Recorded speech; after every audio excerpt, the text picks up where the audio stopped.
tracking macros is way easier than people make it out to be. Like I have people constantly like, why do you track food, or like, how do you do that? Isn't it like annoying to like have to always track your food, weigh your food, stuff like that?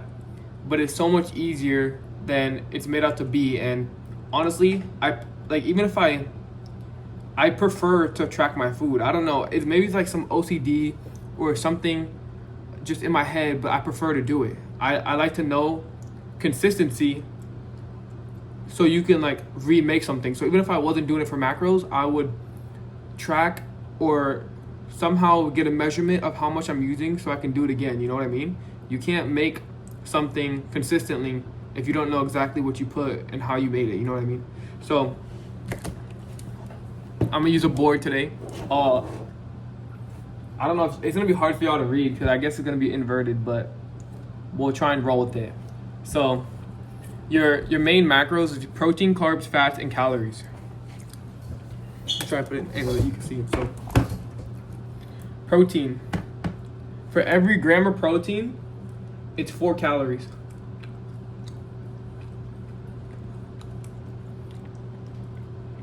What does that mean? Well, say if I had 10 grams of protein, that's already 40 calories. Okay? For protein, you want to aim for 0.8 to 1 gram per pound of body weight. This is important for building muscle, for recovery, for satiety, everything, bro. You need to prioritize lean proteins, good proteins. Next, carbs. This also has 4 calories per gram of carb. 4 calories per gram of carb. I'm actually prioritizing carbs right now.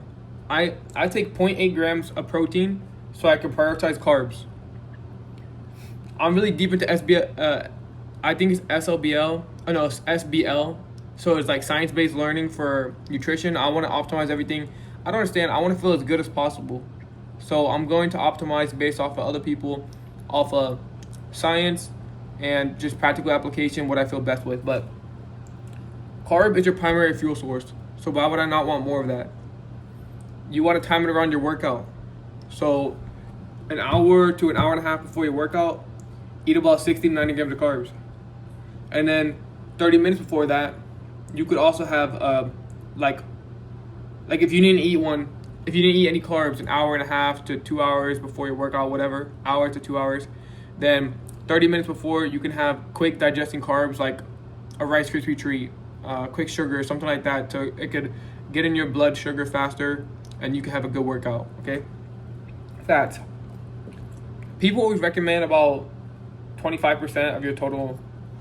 I'm not going to give exact grams. Oh, also, this is 9 calories per gram. This is the highest one. So foods with fats is going to be a lot more calorie dense. It's supposed to be more satiating. To me, I don't notice a big difference. Honestly, I like volume. So eating fats to me is like, unless it's like a fat steak, but for the most part, fats, they're high in calories. And yes, you need them to regulate your hormones, but that's to a certain extent. Like, you don't need an excess amount of fat to regulate your hormones. Especially when you have your omega-6 and your omega-3s in check, you need a very little amount. So right now, I'm eating 35 grams, which is fairly low for most people, but 35 grams of fats is good for me.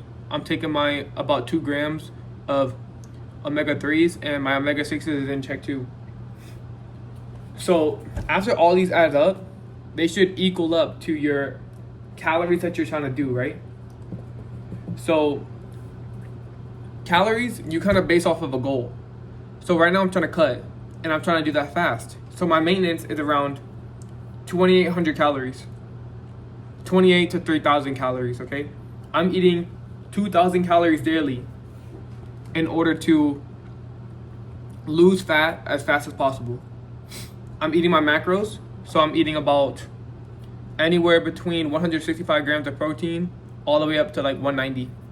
And then for carbs, I'm eating, it ranges. So like sometimes it's 100 grams, sometimes it's 300 grams. It depends on the day, okay? Fats, I kind of keep consistent. I kind of keep fats always around like 35, maybe 50, like in between that range. It depends on like how many calories I'm taking for that day.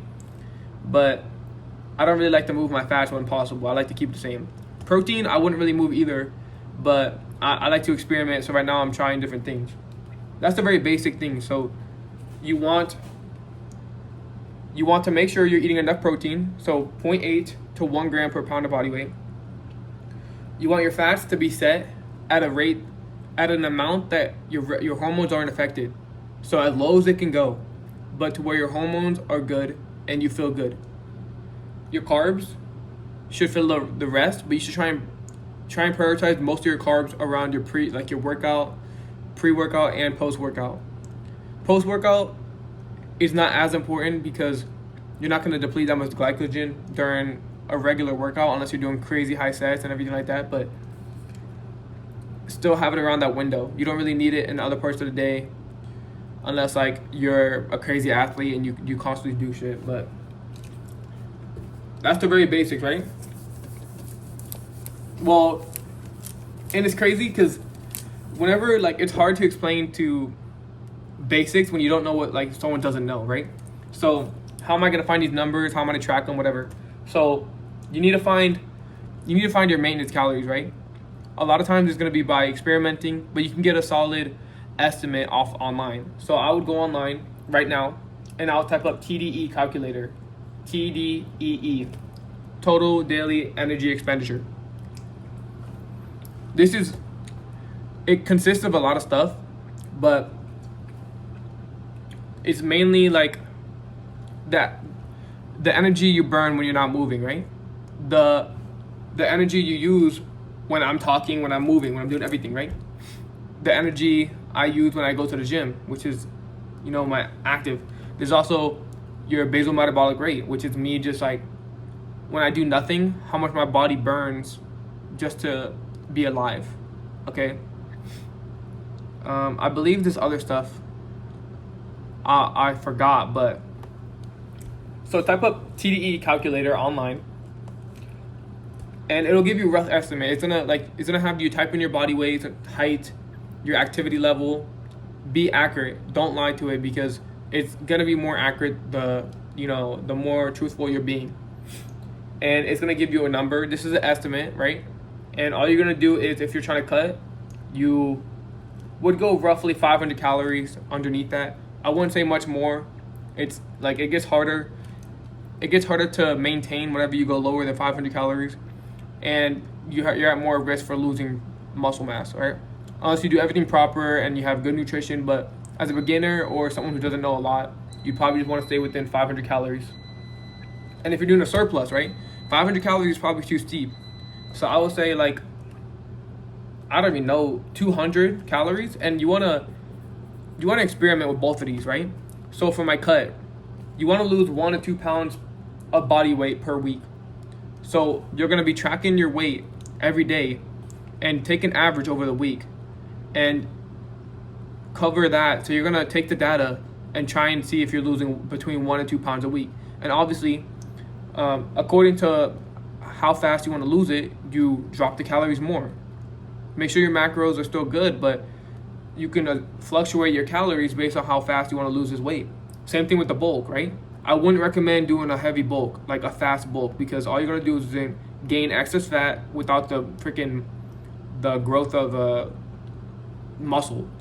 But I would say between 200 calories, you're aiming to, this is very slow, so you're aiming to like a 0.25 pound, how you say that? Yeah, 0.25 pound per body weight, or a pound a month. That's an easy way to put it. So like a pound a month or half a pound every week. So about, I was like very high end 2 pounds a month, but that's like if you're very new to training and you have like a better stimulus to grow. Okay. Next. Sorry, I'm not good at explaining concepts. I understand it, but to put it down and explain it for a format for you guys to understand, it's hard. But I'm gonna go on to something. So like, I have to have like practical things, like seeing it. So this right here is Elevate Cream of Rice. this is the how the macros looks on the back. It has the calories and it has all of the macros that consist of it. So 120 calories, right? And you could do the math, but there's 26 grams of carbs. If every carb has 4 calories, you would multiply 4 to 26 grams, and that would consist of the majority of calories that are here, right? Protein, same thing. For every protein is 4 grams of carbs. So that's around, this is easy math, so it's gonna be 8. And that means it has 8 calories consisting of protein of this, okay? That's how they get this calorie number. Macros make up the calories. So I can't do this off the top of my head. 4 times 26. But it's gonna consist of probably like 100-ish calories or like 120, considering that this one's only 8. And you want, what am I gonna say? With this, you want to put it into the app, right? So obviously there's a barcode, or you can just track it. You can look up the food. You go into a calorie tracking app. So like Chronometer, MyFitnessPal. I do Chronometer. There's other ones like MacroFactor, stuff like that. The main important part is that you're tracking your calories and at least your protein. Your carbs and fats if you want to get real deep into it, but mainly track your calories and your protein, right? So you would just scan the barcode, put it in there, and it even has a serving size. So for every 34 grams, which is the serving size, it has 120 calories and 26 grams of carbs and 2 grams of protein. So how would this work? So combining everything together, the first thing I'm gonna do is go to an online factor, and then I'm gonna go to TDEE calculator. I'm gonna type in my stats. It's gonna throw a number at me. Say it says 2,800 calories. That is my maintenance calories. Then I'm gonna go, depending on my goal, so say I'm cutting, I'm going to take away 500 calories from that. Now I'm at 2,300 calories.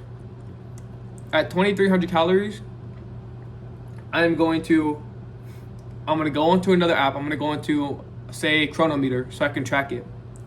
I'm gonna type in my goals, so I'm say lose weight, and I'm gonna type in my calories that I wanna eat, and then I'm gonna put in the macros that I want consisting of. So for me at 2,300 calories, I'm gonna do about 165 grams of protein. I'm gonna do about 35 grams of fat. I'm gonna fill in the rest with carbs. That's what I would do right now. And then with that, all I do, right? I take a scale. Any scale works, but I just got this one off of Amazon. It's easy. And then I'll get a bowl. I'd put the bowl on the scale and I'd zero out the scale. And then I'd take this food and I'd pour it into the bowl until on the scale I see 34 grams, which is the serving size on here. Okay? After that, I'd go onto the app, Chronometer. I'd scan the barcode or just put in the food, like Elevate, and then I'd track it, and the calories, the proteins, everything would show on the app. And then the goal of the day is to hit 2,300 calories, 165 grams of protein, 35 grams of fat, and the rest carbs. That's my goal for the day. And I do this consistently, all right? And a little tip, right? If you do this every day, if you eat the same foods every day, your calories and stuff is gonna be consistent. So you don't have to do this every day. You don't have to track every day. You will have to weigh the food every day. All you have to do is, it's doing the same thing. I don't understand why there's a hassle. All you gotta do is put the bowl on top of a scale before you do it. You're gonna pour the food in the bowl anyway. All you're doing is putting the bowl on top of a scale before you do it, so you know how much it is, right? If anything, it's better because you have consistency in making the food. So now I know, right? As an example, whenever I make cream of rice, I have a way that I like it. So since I consistently put the same exact of almond milk in it, the same amount of protein powder, and I microwave for the same exact time, it's consistently good every day. I don't have to worry about one day becoming like too watery or the next day it's too dry. It's perfect every time because I know exactly how much I put in there, okay? And there's a lot more that feeds into it, right? So just for macros, right? That's what you have to know. You get your maintenance, you subtract or add depending on what you're trying to do. You weigh yourself every day and get that average over the week. And you make sure you weigh your food and you track your calories every day. Okay? And then if you want to have that little cherry on top, right? This is important as well. But you get an app, you get an Apple Watch, or you use your phone, and you track how many steps you're getting. So I would say anywhere between 8,000 to 15,000 is like a good standard for how much steps you should get in a day. I'm aiming for a higher end, 15 to 20K, and obviously more steps is more calories burned. But I didn't understand this either, but the step amount that you get is actually very important, because for every 10,000 calories you get, that's an extra 500 calories burned. Especially if you put it in the TDE app, they usually count steps in there. So if you put like 3 to 5 activity, like 3 to 5 days of training, they're probably assuming that every day you're eating 10,000 or you're getting 10,000 steps. So this is the average. This is like a non-negotiable. You should be getting at least 8, let's say 8 to 12K steps a day on average. And then if you're really trying to cut, you're trying to go faster, higher end, 15K to 20K. The more steps, the better. It's good for your heart health. It's good for your cardio. It's good for burning calories, everything. So that's like the basics, if I can say. So with all that, right? Sleep is important too. But we're not even going to get into all that right now because we have the majority drilled down. You should know how to find your maintenance now. You should know what a macro is. You should know how much calories each macro has, how they play with calories, and how your body, or what you should do to consistently track this and see this number. Okay? Okay, if you made it this far, I appreciate it. Please like and subscribe. Also, if you're looking for supplements, right? Multivitamin, electrolytes, even gym clothes, gym attire, wrist straps, anything, go to Ecovision. My link tree is in my bio when you see my YouTube page. And you can use the link to go get supplements. They have the best supplements.